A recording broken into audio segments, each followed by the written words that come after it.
Welcome back to the shop. In this video I will be replacing the jet block gasket on this YZ125 right here. These Mikuni TMX carburetors, they're kind of known for that little gasket inside the carburetor to go bad after a while. It's this little gasket right in here, but it's all the way in the center of the carburetor. We're going to be changing that out, but they're known for that to go bad. And what happens is when they go bad, they just start running a little bit richer, and they'll run richer and richer as it gets worse and worse. And I would say if your bike is experiencing that and starting to run richer and richer, I would first take a look at the reeds. If your reed pedals are getting tired and fatigued, they can still look good. They're not chipped, they're not frayed away or anything, but they're old. They get a little bit fatigued and they open up too easily and they close too slowly. That can make your bike also run richer. But if your reeds are in good shape and your bike is just starting to seem to run a little bit richer and richer, you might want to go ahead and replace that jet block gasket. JD sells it. JD Jetting sells it. There's a part number for it right there. It's quite common on all the bikes that have these, from the KTM 125s, 150s, the YZ125, any of your bikes that have these TMX Mikuni carburetors.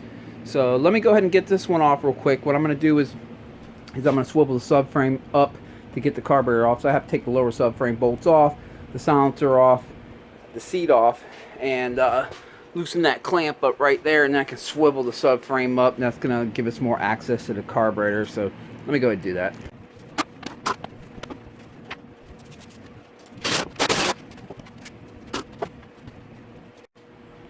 Okay. While I have this subframe up like this, I'm going to go ahead and clean this, get this all cleaned up, so that way when we go to slide it back on the carburetor later, none of this dirt that's around it will get into the carburetor. Now's the best time to clean it because any dirt that falls off will fall out down here instead of going up into the intake boot. Make sure it's clean in there. Alright. By the way, this bike currently has 317 hours on it now. I started noticing it running a little bit richer right around the 300-hour mark. Okay, to get this carburetor off, it's going to be pretty much about the same steps for your KTMs. I pretty much do it the same way. Except on the KTM, it can sometimes make it easier to remove that engine mount that's right here.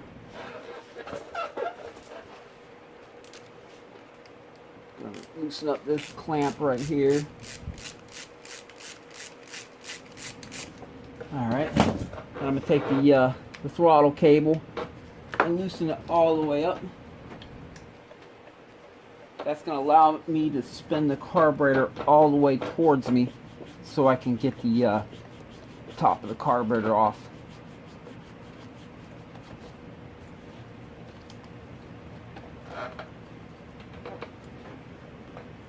There we go. And that's going to take a Phillips. Yeah, like I said, the bike has about 317 hours on it, and it was jetted perfectly, and nothing's changed. No fuel has changed. Oh, I get that. Everything's been the same. It's just started to slowly run a little bit richer. Holy cow, I'm dropping everything. And richer. I kind of figured this is probably what it is. We're probably going to find it all swollen up and just old. Alright, slide that right on out of there. There we go, and I'll just set that off to the side over here. Now I should be able to just grab the carburetor, pop it up off there, and work it out of here. Let's see, what's the best route to get this thing out? Let's see. There we go. And the carburetor is out of there. And same thing, I'm going to take a little bit of time here and just clean up the intake boot where it connects to the reeds, get the dirt off of it, so when we go to slide the carburetor back on, none of that stuff finds its way up into the intake track. Okay, gave the carburetor a little bit of an external cleaning, just gave it like a little blow job to get off the dirt. You might want to get one of these base gaskets also, or the float bowl gasket, just in case. I mean, they are supposed to be reusable, but you know, things happen. Sometimes they get old and they don't reseal again. So let's go ahead and take this thing apart.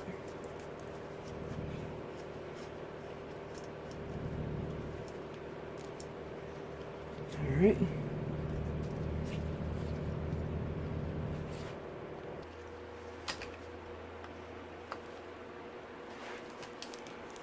Alright, these things. Yeah. I believe this carburetor right here is a virgin. 317 hours, and we've had this bike since it was pretty much new, and I don't think I've ever had the bottom of this carburetor off. But hey, it's all good. It's been a very good bike, reliable. Original crank. We have had to replace the cylinder on it. You know, my wife rides it, so she doesn't hammer on it too hard, but we have replaced the crank. We replaced the cylinder on it. And that's been it. Cylinder and pistons, and cranks lasted. Yeah, I think I'm going to use the new gasket. This thing's looking... It's kind of seen its better days, I think. Okay, so now that we have that off, I'm just going to slide this little piece that just slides. And I'm going to slide it off. Okay, we need to remove the float. So there's another Phillips right here. There we go.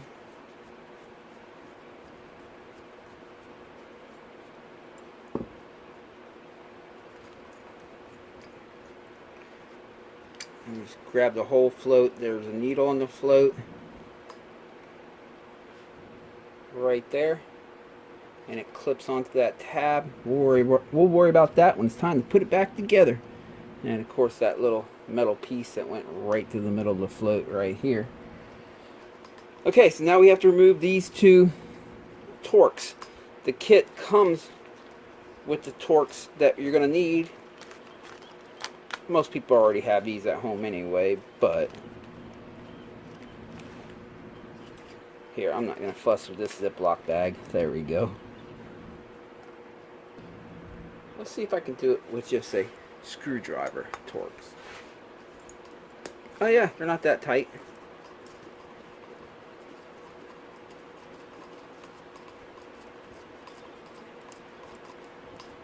There's one of them. Appears they had red Loctite on it. I can see some red thread locker on it. That's okay, we'll put some red stuck nuts on it when we're done here. Okay, we have them two Torx screws out. Flip it up right here and you'll see this little thing kind of, let's flip it upside down. It should just fall right out. There we go.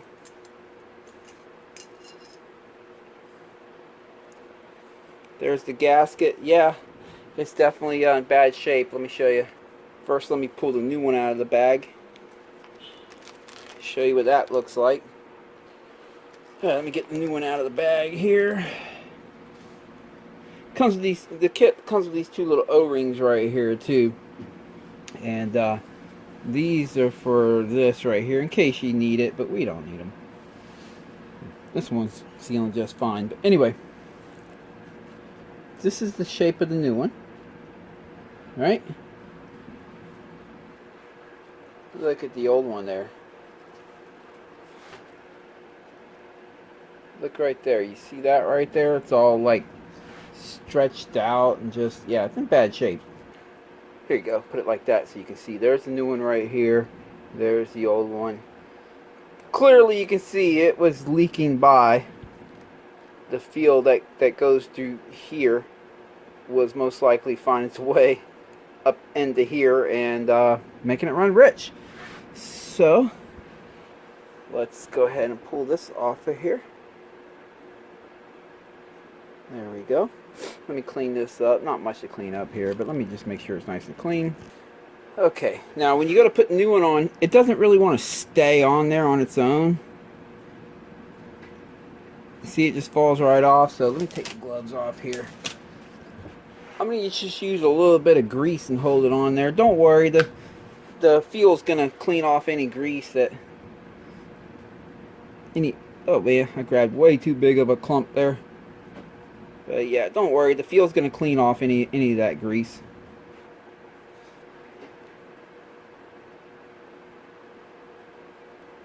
See, that's going to hold it for us. Now let me wipe up the excess grease.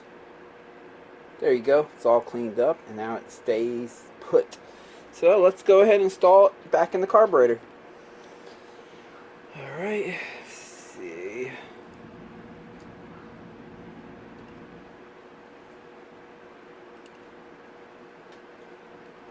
Make sure it's still input. Yes, it is.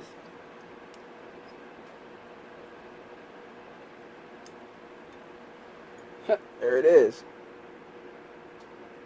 Okay, I need to hold that down. I'm going to hold down my 2 fingers here. Flip the carburetor around because we got to put them 2 torque screws back in place. Need to open up my stuck nuts here. Want to put the smallest dab I can. That was a little bit too much, so I'm just going to spread it to the other one here. There we go. Smallest dab of the red stuff.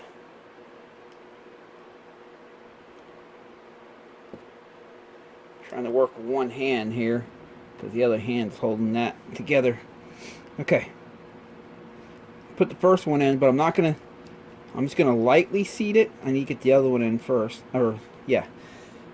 You get the other one in before I tighten them up. We'll be starting up in a few minutes and see how this works out. Of course, the real test will be when we get it out to the track this weekend, but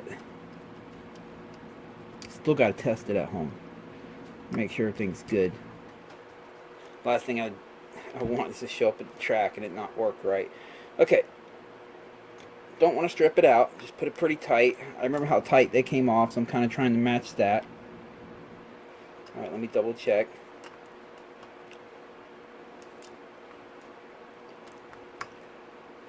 There you go, because usually these parts you really can't replace them. You got to buy a whole new carburetor if you mess it up. So there it is. This part's back together. Okay, let's get the float bowl back in here. Let's flip the carburetor this way for now. Okay, you have the floats, and you have this little needle. See that little metal tab right or hanger? Just clip that right here, like such. I'm just gonna let it hang like that. Well, let's see. I'm gonna try to get this on camera the best I can. Slide it right back in there. Booyah! And then I'll take this.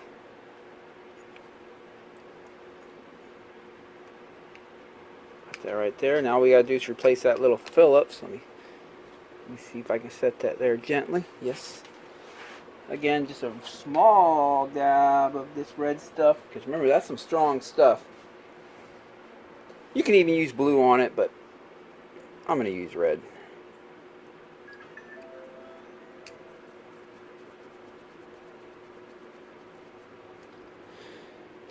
Alright. Okay, let's go ahead and put this piece back down. There we go. And I know I said I was going to use the new gasket, but I'm actually going to try to reuse this old one first. If it doesn't seal and it leaks, then I'll go back in and put the new one. Reason being is because I do know I need a new one for my 125, and I was hoping to use that for mine. But alright, let me go ahead and slide this on. You got to be careful when you slide that on. You want to make sure this tube right here goes in between the float and that jet tower without actually disturbing the float. Okay. Alright, let me get these 3 Phillips screws back on, and we'll go ahead and put her back on the bike. Okay. Let's go bolt her on and start her up. Alrighty, let's feed her back in here. One hose at a time.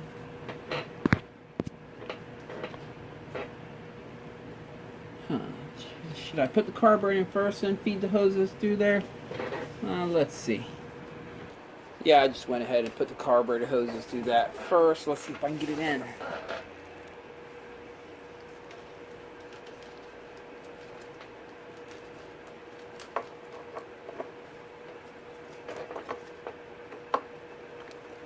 Voila. Alright. Alright, let me go ahead and fish all these hoses down here where they're supposed to go. Booyah. Got all the hoses ran where they're supposed to go. Now we have to get the throttle slide in there. It's so funny, this bike has 317 hours. Usually I find the throttle slide's worn out, but this one's not. She needs to start using that throttle a little bit more. Alright, let's twist it towards us here.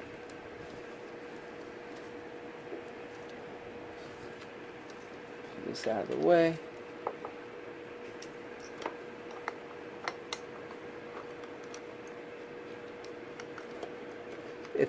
If the needle doesn't want to just fall in its seat like it's doing right here, just set the carburetor straight up and down. Typically they'll fall in then. There it goes. Now I'll turn it back towards me.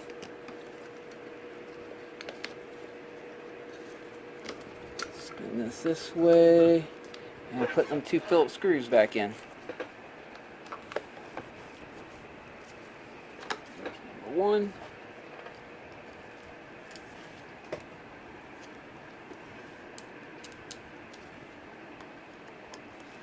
And number 2. Alright, now spin the carburetor back up right and work that throttle cable. Oop, one right there. Twist that throttle cable back into the carburetor.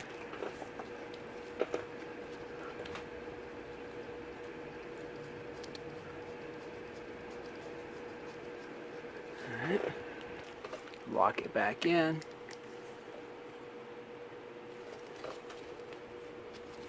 Slide the rubber boot back down over it. Alright. Go ahead and connect that up before any dirt gets in there.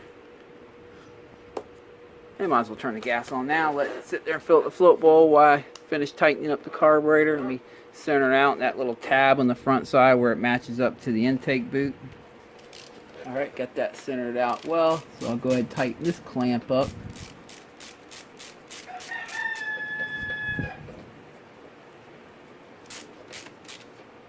There we go. And so far I don't see the gasket here leaking anything, so that's good. I was able to reuse that gasket, which is really nice because the one on my 125 is actually leaving a little wet spot right here. I was hoping maybe I could use it for mine. Okay. Check the throttle. Yep, sounds good.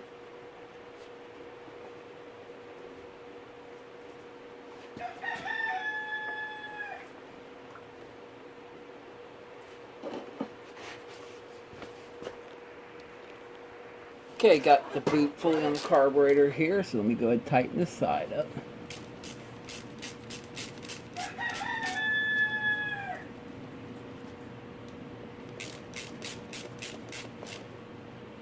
There we go. Okay, all I gotta do now is put the lower subframe bolts back in, put the silencer back on over here, that number plate back on the seat, and then we'll give her a test fire. I'll be right back. Okay, she's all back together. Let me go ahead and fire her up, warm her up, and let's just see how she runs.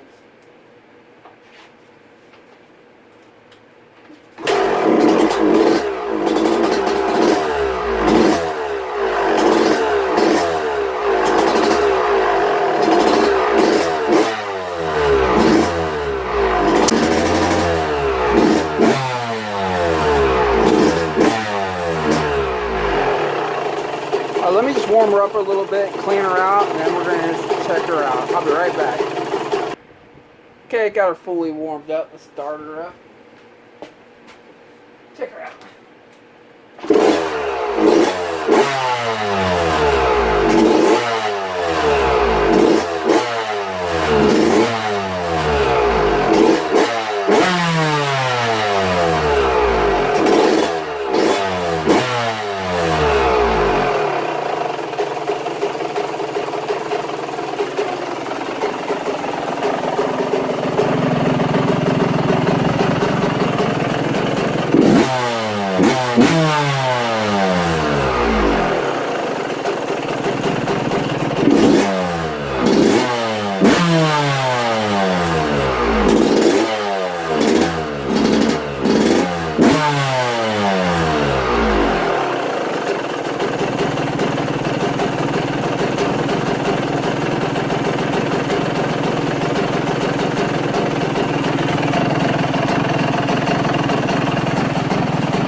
seems to be doing good.